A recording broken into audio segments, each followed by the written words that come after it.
Sétimo ano, tudo bem com vocês?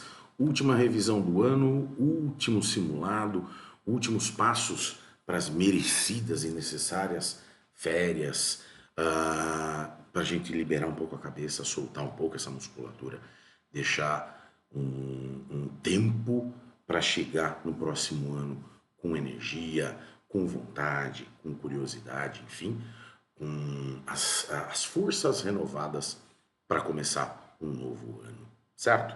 Então, gente boa, direto ao ponto. Eu preparei o simulado da forma mais objetiva e direta possível, tá? Justamente para que vocês pudessem chegar com tranquilidade, com calma, para que pudessem ter os melhores resultados dentro daquilo que vocês estudaram e se prepararam para esta nossa última avaliação de 2025, tá ok? Como eu já vinha dizendo já há bastante tempo, uh, nosso simulado vai se basear basicamente em três das regiões brasileiras, Sul, Sudeste e Centro-Oeste, elementos político-administrativos e hidrografia e um pouco também de paisagem, certo? Então, fiquem tranquilos, eu vou passar para vocês todo o resumo necessário para poder direcioná-los dentro daquilo que eu vou pedir em avaliação. Então, se vocês acompanharem este vídeo, se vocês derem uma lida no material, fizerem o resumo, eu tenho certeza que vocês chegam no dia da avaliação afiadíssimos para terem um bom resultado e entregarem também um bom resultado no final deste ano letivo, que está chegando para todos nós, tudo bem? Bom, o que eu quero começar, eu vou dividir não por regiões, mas por tópicos, é que vocês se lembrem. Primeira coisa, divisão político-administrativa das três regiões. Não se esqueçam, a gente está trabalhando com a regionalização proposta pelo IBGE, a última regionalização proposta pelo IBGE, que vai dividir o Brasil em 5 regiões. A gente vai falar especificamente hoje de 3, Sul, Sudeste e Centro-Oeste. Okay?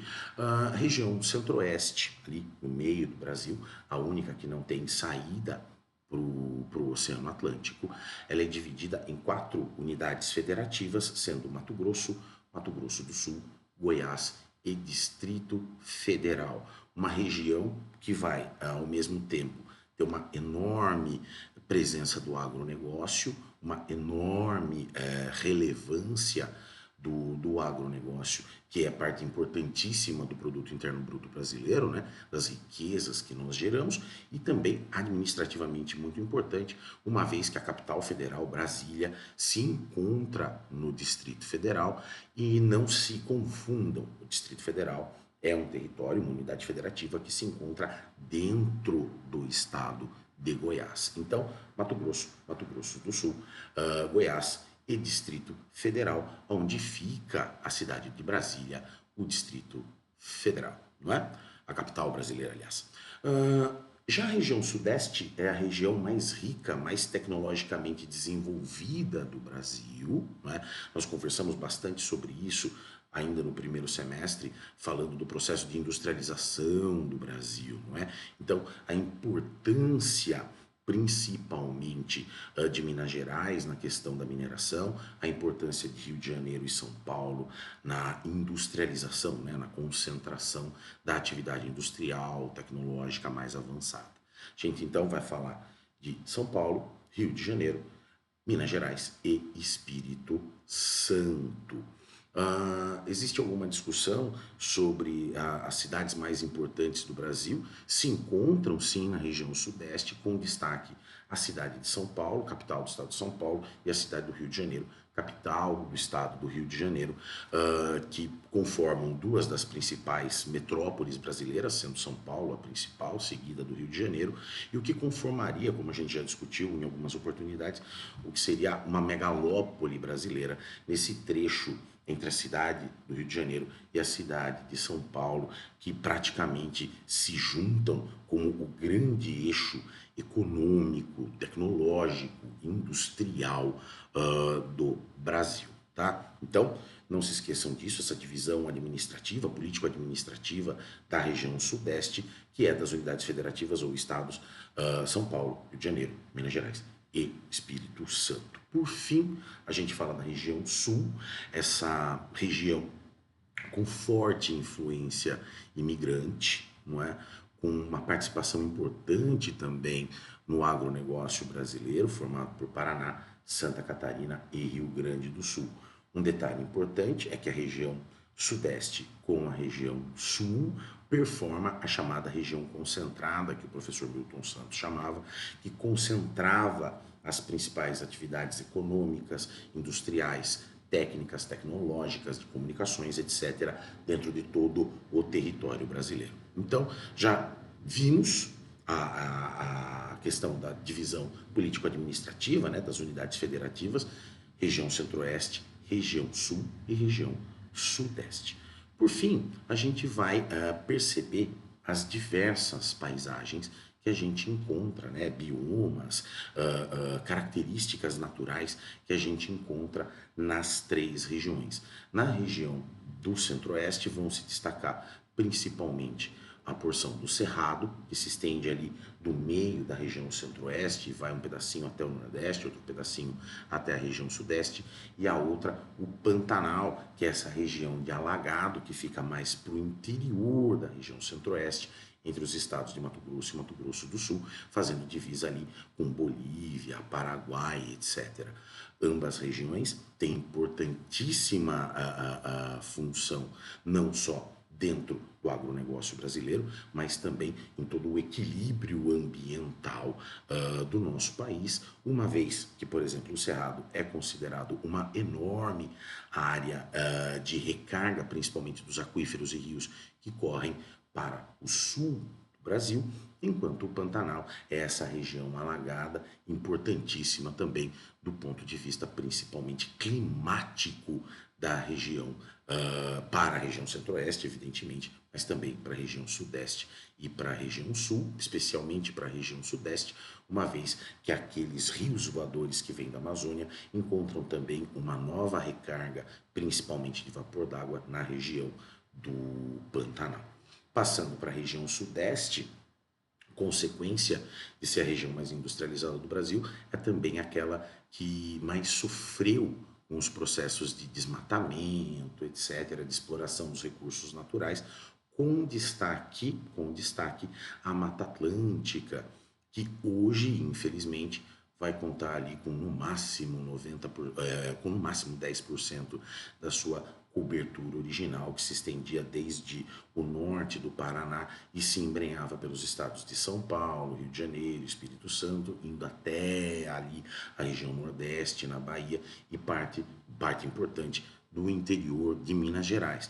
Essa cobertura vegetal, como nós sabemos, ela foi substituída pela atividade agropecuária, então a esmagadora, ou melhor, a maior parte da Mata Atlântica, desse bioma tipicamente brasileiro, floresta de altitude, foi cortada, foi desmatada para que, de alguma forma, se encontrasse algum nível de desenvolvimento na região, o que realmente aconteceu, porém, ao custo de ter essa enorme floresta praticamente toda devastada e ainda até os dias de hoje muito sofrida e muito testada do ponto de vista daquela porção que ainda está preservada. Por fim, a gente fala da região sul do Brasil, uma vegetação, uma cobertura na paisagem um pouco diferente das demais, onde se destacam, por exemplo, a região dos Pampas e dos Campos, ali no sul do Rio Grande do Sul,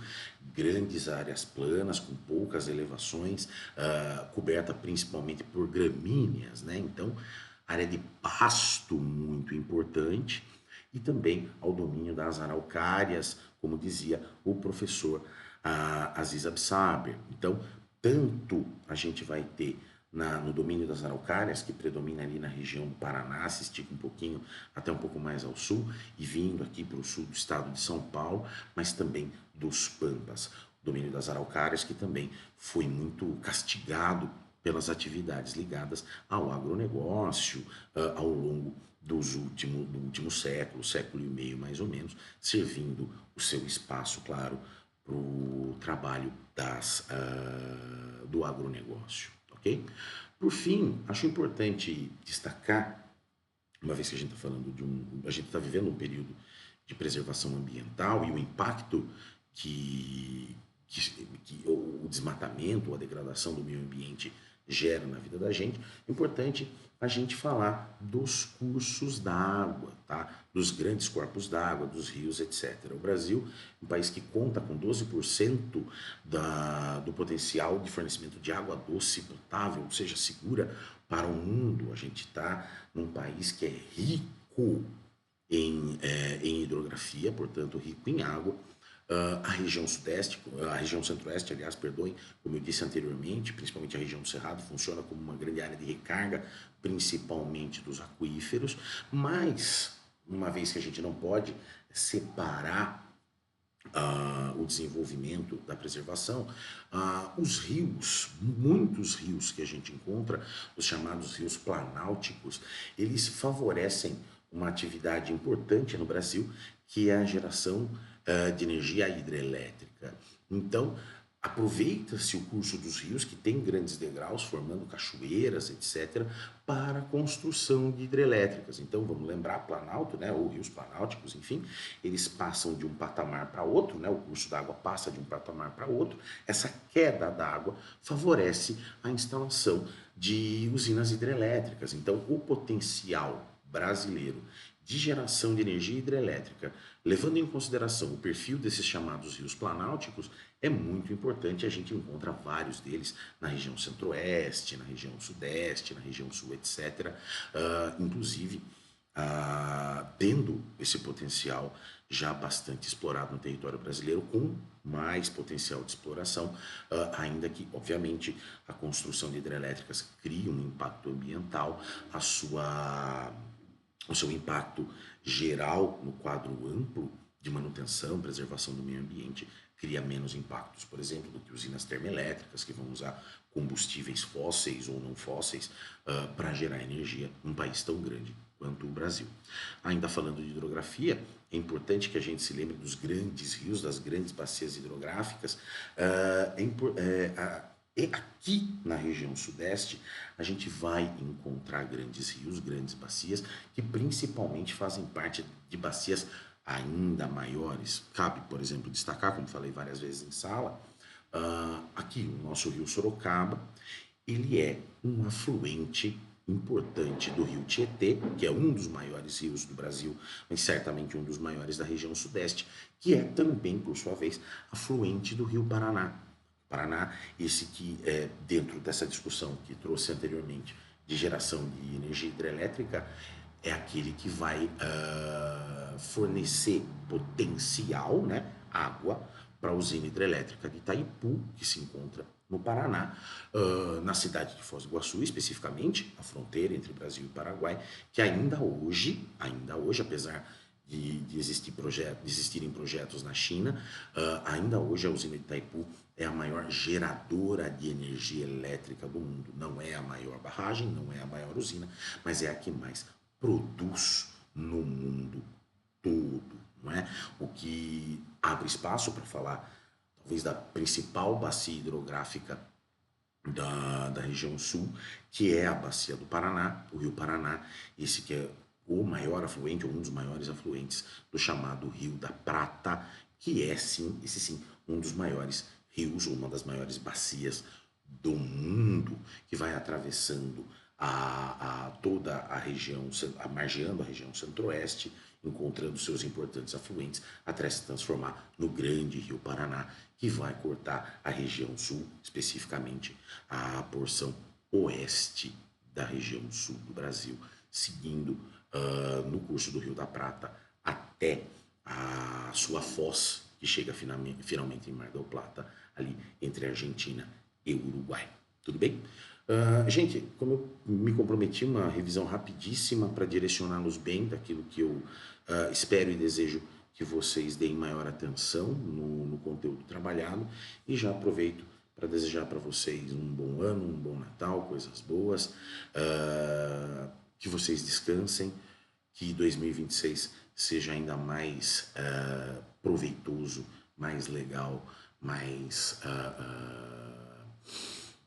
elucidativo daquilo que a gente precisa fazer dentro da disciplina de geografia, tá bom? Então eu desejo para vocês um bom ano mais uma vez, um bom Natal para vocês e toda a família de vocês, todas as famílias de vocês. E a gente se vê numa próxima oportunidade, tá bom? Obrigado, gente. Abraço. Até mais.